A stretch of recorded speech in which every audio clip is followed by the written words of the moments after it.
Hello friends and welcome to online lecture. Here is theorem 12.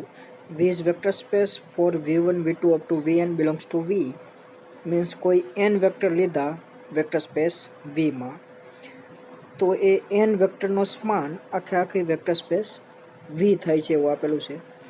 તો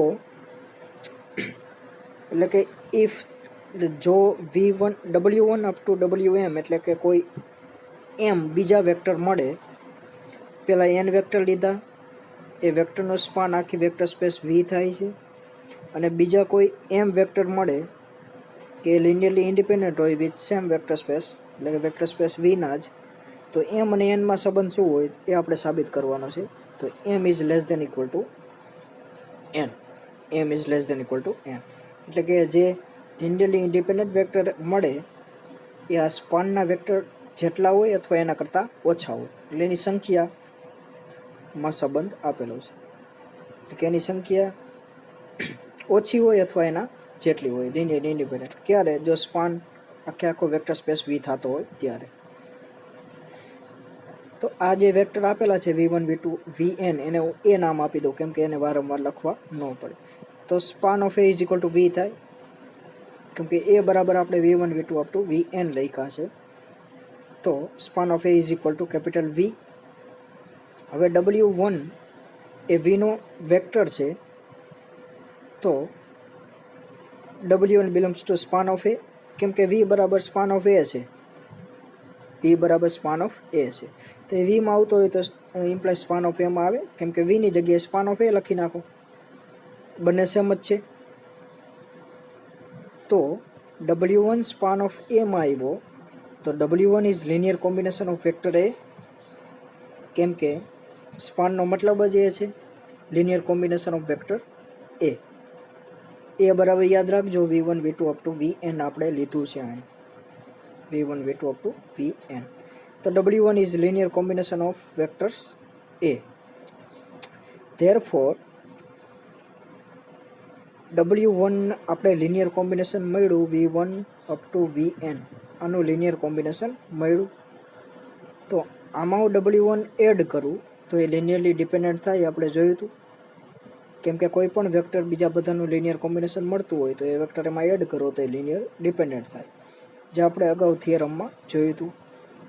Therefore W1 V1 V2 up to Vn is linearly dependent કેમ કે આ set A છે તો A સેટમાં W1 add કરું તો એ લિનિયરલી ડિપેન્ડન્ટ થાય. So there exists a vector of this set which is linear combination of its preceding vector. એટલે કે કોઈ વેક્ટર મળશે કે બાકીના બધા પહેલા વેક્ટરનું લિનિયર કોમ્બિનેશન મળે છે. તો let this vector is Vi. એટલે I શું હોઈ શકે? 1 થી n માં કોઈ પણ હોઈ શકે. તો કેપિટલ V બરાબર span of W1 V1 V2 up to Vn એ આપણે લખી શકીએ. તો એટલે આના બરાબર VK બાદ કરી નાખો. થિયરમ 11 પ્રમાણે કોઈ એક એલિમેન્ટ એમાંથી રિમૂવ કરી નાખી તો પણ એ સ્પાન સરખા થાય આપણે જોયું હતું.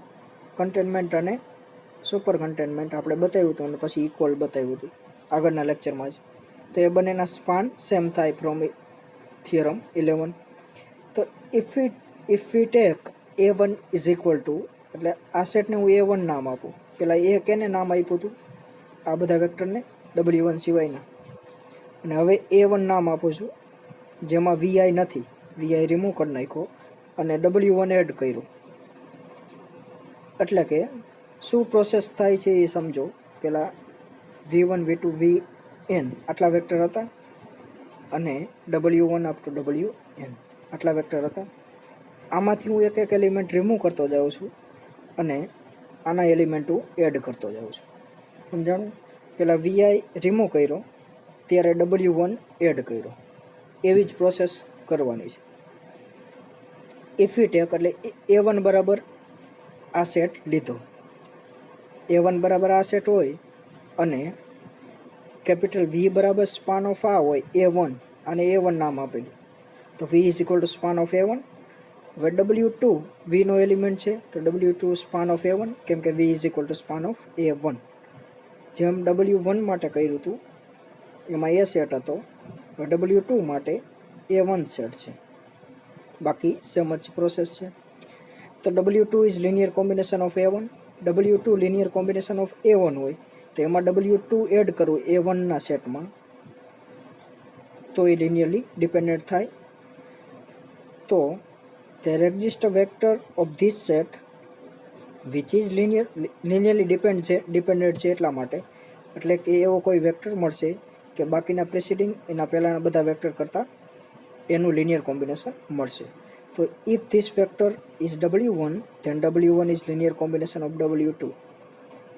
એટલે કે ધારો કે W1 વેક્ટર હોય તો W1 is linear combination of W2. Therefore W1, W2 is linearly dependent. તો W1 અને W2 આ સેટમાં આવે તો નાનો સેટ લિનિયરલી ડિપેન્ડન્ટ છે, તો મોટો સેટ પણ લિનિયરલી ડિપેન્ડન્ટ થાય. તો the set W1 up to W1 is also linearly dependent. પણ આપેલું શું છે? W1 up to W1 is linearly independent આપેલું છે, તો અહીંયા કોન્ટ્રાડિક્શન મળે. તો આપણે ધાર્યું તો શું? ધારો કે if W1 is linear combination of W2, એવું હોય તો શું મળ્યું? આ લિનિયરલી ડિપેન્ડન્ટ મળ્યું, પણ એવું તો છે નહીં, એટલા માટે અહીંયા ઇફ લીધું એ ખોટું છે. તો W1 લિનિયર કોમ્બિનેશન નહીં હોય W2નું. તો W1 નહીં હોય તો શું હશે? Vના જ એલિમેન્ટ હશે. તો let us assume jet Vj, જે કેનો એલિમેન્ટ? I નહીં આવે એમાં. Vj મતલબ આમાંનો કોઈ એલિમેન્ટ, એને નામ આપ્યું Vj, જેમાં W1 નહીં હોય, W2 પણ નહીં હોય. એટલે કે Vj, J is equal to 1 to up to I minus 1, I plus 1 up to n is linear combination of preceding vector. એટલે કે કેપિટલ V બરાબર આ બને સ્પાન W1 V1, આ A1 ના જ એલિમેન્ટ છે, એ તો હતું જ આપણી પાસે. V is equal to span of A1. હવે એમાંથી હું કે એલિમેન્ટ, આમાંથી Vi અને Vj, કેમ કે Vj is linear combination of preceding vector, તો એના સ્પાન બંને સરખા થાય. આમાં તો Vi તો હતો જ નહીં, તો અહીં Vi લખી તો કાંઈ ફેર ન પડે. અને Vj રિમૂવ કર્યો તો કયા બે રિમૂવ કર્યા? W1 W2 અપ ટુ, એટલે Vi ને Vj રિમૂવ કર્યા, કેમ કે Vi તો હતો જ નહીં, તો અહીં લખી તો કાંઈ ફેર પડે નહીં. તો હવે A2 સેટ શું છે? A2 સેટ શું બનશે? W1 W2 up to V1 V2 up to Vn, જેમાં બે એલિમેન્ટ રિમૂવ કર્યા, Vi અને Vj. પેલા A1માં આપણે Vi રિમૂવ કર્યા હતા અને A2માં Vj રિમૂવ કર્યા, એટલે A2માં બંને રિમૂવ થઈ જાય, કેમ કે નાના સેટ બનતા જાય છે અને W વાળા સેટ આપણે ઉમેરતા જાય છે. તો સિમિલરલી પ્રોસેસ કરી તો An બરાબર શું મળશે? સિમિલરલી પ્રોસેસ કરી તો if we take W3 belongs to V, then W3 belongs to span of A2. કેમ કે V બરાબર સ્પાન ઓફ A2 છે, તો V ની જગ્યાએ મૂકી દો સ્પાન ઓફ A2. તો W3 belongs to span of A2. તો by same process there exists weak case such that capital V બરાબર સ્પાન ઓફ 3 એલિમેન્ટ રિમૂવ થશે, કેમ કે V3 આપણે એલિમેન્ટ આમાં એડ થશે, એટલે V3 V2 V1 up to Vn, જેમાં Vi Vj અને Vk રિમૂવ થશે. So during each step V1 V bar vector is subtracts, જે આપણે શરૂઆતમાં જ મેં કીધું હતું કે એ સેટ જે હતો એમાં એક એલિમેન્ટ રિમૂવ કરો અને Wના જે સેટ હતો W1 W2 એનો એડ કરો. તો by continue this process m greater than n આપણે મળી ગયું, કેમ કે Wના એલિમેન્ટ વધતા જાય છે અને ઓના એલિમેન્ટ ઘટતા જાય છે. તો દેન An is equal to Wn minus 1 up to W2 and W1. So where V is equal to span of An, similarly process, તો Wn plus 1 મૂકી if we take wn plus 1 belongs to v, તો wn plus 1 span of an માં આવે, તો wn plus 1 એ linear combination બનશે an નું, જ્યાં an w1 થી wn હશે. તો the set wn plus 1 wn up to w1 is linearly dependent મળશે. તો આ સેટમાં આવે છે, કન્ટેનમેન્ટ છે, અને નાનો સેટ લિનિયરલી ડિપેન્ડન્ટ છે, તો મોટો સેટ પણ લિનિયરલી ડિપેન્ડન્ટ થાય. તો the set w1 up to wm is linearly dependent. કેમ કે આ સેટ લિનિયરલી ડિપેન્ડન્ટ છે, તો આ સેટ પણ લિનિયરલી ડિપેન્ડન્ટ થાય. તો આ સેટ પણ લિનિયરલી ડિપેન્ડન્ટ થશે. તો but given vector is linearly independent, so m greater than n is not possible. એટલે અહીંયા m greater than n લીધું હતું, અહીંયા શું લખ્યું હતું, by continue this process if m greater than n. એટલે m greater than n હોય તો શું થાય, આ પ્રોસેસ થાય, તો એમાં લિનિયરલી ડિપેન્ડન્ટ મળે છે, પણ ડિપેન્ડન્ટ છે અને ઇન્ડિપેન્ડન્ટ છે, એટલા માટે આ પોસિબલ ન હોય. તો કઈ ઇનઇક્વાલિટી પોસિબલ છે, m less than equal to n. એટલે આ ખોટું છે તો આ જ સાચું હોય, m less than equal to n. તો hence proved. Now example 12 is x-axis. x-axis ને કઈ રીતે લખાય R2 માં? ધારો કે x-axis બરાબર આ રિયલ લાઇન R ના જ નંબર હશે અને y-axis માં રિયલ લાઇન R. તો R2 સ્પેસ થઈ R ક્રોસ R.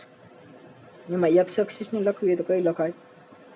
આમાં કેવા પ્રકારના એલિમેન્ટ હોય, x, y. x-axis એટલે y-axis 0, એટલે આને 0 કરી દો તો x, 0 પ્રકારના એલિમેન્ટ હોય. તો આ x-axis ને એ રીતે દર્શાવાય. તો x, 0 such that x belongs to R is a subspace of R2. A check કરવાનું છે કે નહીં. તો એમાં કોઈ બે એલિમેન્ટ લઈ x-axis માં, કેવા પ્રકારના હોય, x1, 0 અને x2, 0. એનો સમ લઈ તો પણ એ x-axis માં જ આવે, કેમ કે x1 plus x2 એ પણ R માં જ આવે. તો x1 plus x2 belongs to R. તો આખો એલિમેન્ટ R માં આવ્યો, તો x1 અને 0 એ R2 માં આવી ગયો. તો આવા પ્રકારના એલિમેન્ટ x-axis કહીએ, તો આવા પ્રકારના એલિમેન્ટ એ પણ એમાં જ આવે x-axis માં. તો એન ઓલ્સો ફોર, કેમ કે x-axis ના બે એલિમેન્ટ લ્યો, ધારો કે અહીંયા 1 0 લ્યો અને 2 0 લ્યો, એનો સમ કરો તો 3 0 એ પણ x-axis માં જ આવે. એ રીતે બધા એલિમેન્ટ લ્યો, એક y-axis માં તો હોય ન જાય, એટલે સમ કરો તો એમાં જ આવે. અને મલ્ટીપ્લાય કરો, ધારો કે 1 0 છે અને હું 3 વડે મલ્ટીપ્લાય કરું કોઈ સ્કેલર વડે, તો 3 0 થાય. અથવા માઇનસ નંબર લ્યો, -2 0, એને હું 5 વડે મલ્ટીપ્લાય કરું તો -10 0, એ પણ x-axis માં જ રહી. એ રીતે સ્કેલર વડે મલ્ટીપ્લાય કરો તો પણ એ x-axis માં આવે. અહીંયા c(x1 0) એવું આવશે, belongs to x-axis. તો x-axis is subspace of R2. Similarly y-axis એ તમારે હોમવર્કમાં, y belongs to R. એ જ રીતે કોઈ પણ બે એલિમેન્ટ લ્યો y-axis ઉપર, ધારો કે આ બંને, તો એનો સમ પણ એમાં જ આવે ને કોઈ સ્કેલર મલ્ટીપ્લાય કરો એ પણ y-axis ઉપર જ આવે, એટલા માટે સબસ્પેસ થાય. તો prove that Cartesian, example 13, prove that Cartesian frame of reference x0 union y0 is not a subspace of R2. એટલે કે x axis અને y axis એનું યુનિયન કરો તો એ સબસ્પેસ ન થાય, એ આપણે પ્રૂવ કરવાનું છે. એટલે કે કોઈ બે સબસ્પેસીસ આપેલું હોય તો યુનિયન સબસ્પેસ થાય એવું જરૂરી નથી. આ પણ સબસ્પેસ છે અને આ તમે પ્રૂવ કરશો હોમવર્કમાં કે એ પણ સબસ્પેસ છે. તો એનું બંનેનું યુનિયન લ્યો તો એ સબસ્પેસ થાય એવું જરૂર નથી. કઈ રીતે? કોઈ એક એલિમેન્ટ લઉં x એક્સિસમાં અને કોઈ એક એલિમેન્ટ લઉં y એક્સિસમાં, તો એનો સમ x એક્સિસ ઉપર ન આવે ને y એક્સિસ ઉપર ન આવે, એનો સમ શું થાય x, y which is not belong to the set, એટલે આ સેટમાં એ ન આવે. કેમ આવે ગ્રાફ દ્વારા સમજીએ. ધારો કે એક પોઈન્ટ લઉં 1 0 અને બીજો પોઈન્ટ લઉં 0 2. આ એક્સ એક્સિસનો એલિમેન્ટ છે અને વાય એક્સિસનો. સ્પેસ શું આપેલી છે? ખાલી x axis union y axis, એટલે આવા બધા એલિમેન્ટ જે બોલ્ડ લાઈન છે એવા બધા. તો આનો સમ શું થાય? 1 0 અને 0 2. 1 0 પ્લસ 0 2 શું મળે? Is equal two 1 2. 1 2 પોઈન્ટ ક્યાં આવે? અહીંયા આવે 1 2, જે એક્સ એક્સિસમાં નથી અને વાય એક્સિસમાં પણ નથી, એટલા માટે એનું યુનિયન સબસ્પેસ ન થાય. Example 14. Prove that the following subset of M2. M2 એટલે set of all matrix of order 2. Mn એટલે set of all matrices with order n, એટલે n ક્રોસ બધી matrix with n cross n, એટલે n row n and n column. આ M2 છે તો 2 raw and 2 column, એટલે એવી બધી મેટ્રાઇસીસ.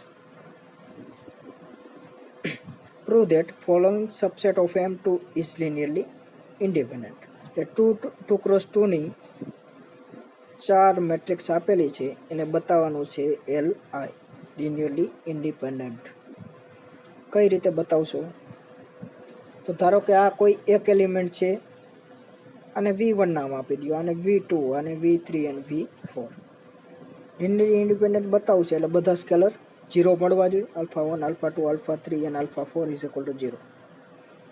એ 0 મળે તો લિનિયરલી ઇન્ડિપેન્ડન્ટ થઈ જાય.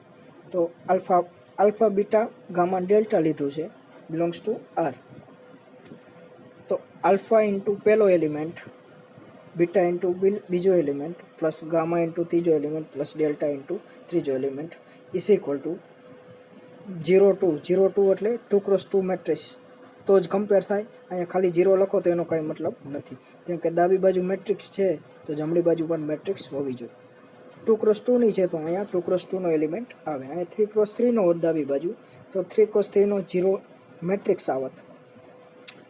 તો આલ્ફા અંદર મલ્ટીપ્લાય કરું એટલે બધી ટર્મમાં મલ્ટીપ્લાય થાય. એ જ રીતે બીટા કરું, ગામા અને ડેલ્ટા. તો ઇક્વેશન શું બને? એ જ હોય. તો alpha plus 0 plus gamma plus delta is equal to 0 0 0 0 is equal to 0. તો પહેલું ઇક્વેશન બન્યું alpha plus gamma plus delta is equal to 0. બીજું equation 2 alpha plus beta plus minus gamma plus delta is equal to 0. ત્રીજું equation બન્યું. ચોથું આ બીજું equation બન્યું. ત્રીજું શું મળે? Minus alpha plus beta plus 2 gamma minus delta is equal to 0. એટલે આ ત્રીજું ઇક્વેશન બન્યું. અને છેલ્લું ઇક્વેશન બનશે alpha plus beta is equal to 0. કેમ કે આ બંને એલિમેન્ટ 0 છે તો alpha plus beta is equal to 0. એટલે આટલા ઇક્વેશન બન્યા, એમાંથી alpha beta gamma delta find કરવાનું છે. આ ઇક્વેશન પરથી શું મળે? Alpha is equal two minus beta, alpha is equal two minus beta એટલું મળે. હવે આ બંને ઇક્વેશનને સોલ્વ કરો. આ બંને ઇક્વેશનને સોલ્વ કરી તો શું મળે? આમાંથી આ ઇક્વેશન બાદ કરી નાખી તો પ્લસ ડેલ્ટા એ કેન્સલ થશે, તો બનશે 2 આલ્ફા પ્લસ આલ્ફા, અને બીટા પણ કેન્સલ થશે. Minus gamma plus 2 gamma is equal to 0. તો અહીંયા બનશે 3 આલ્ફા, અહીંયા બનશે plus gamma is equal to 0. એટલે કે 3 alpha is equal two gamma is equal to 0. 3 alpha plus gamma is equal to 0. આટલા ઇક્વેશન બન્યા. હવે આ બંને ઇક્વેશનને એડ કરું તો શું બનશે? 3 આલ્ફા પ્લસ અહીં ગામા કેન્સલ થશે, plus beta as it is રહેશે, plus 2 delta is equal to 0. આટલું બન્યું. અથવા બાદ કરી તો સહેલું બનશે, કેમ કે આનો યુઝ કરી શકશું. તો આ બંને ઇક્વેશનને હું બાદ કરું તો શું બનશે, એટલે ઉપલામાંથી નીચલું ઇક્વેશન બાદ કરું તો અહીંયા આલ્ફા -2 આલ્ફા એટલે માઇનસ આલ્ફા, અહીં gamma minus minus plus gamma એટલે 2 gamma delta minus delta cancel, અને અહીંયા minus beta is equal to 0.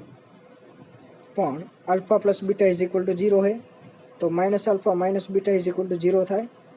તો અહીંયા minus alpha minus beta cancel, તો 2 ગામા ઇઝ ઇક્વલ ટુ 0 મળ્યું. તો ગામા ઇઝ ઇક્વલ ટુ 0 હોય તો આલ્ફા 0 મળે, આલ્ફા 0 હોય તો બીટા 0 મળે, અને આ ત્રણેય 0 હોય તો ડેલ્ટા 0 મળે. એટલે કે બધાય 0 મળી ગયા. કઈ રીતે મળ્યું, પહેલાં આને આ બાદ કર્યું અને આ ઇક્વેશનને બાદ કરી અને આનો યુઝ કરીને મળી ગયું. તો બધા સ્કેલર 0 મળ્યા તો given set is linearly independent. So thanks for watching, અને બાકીનું નેક્સ્ટ લેક્ચરમાં જોઈશું.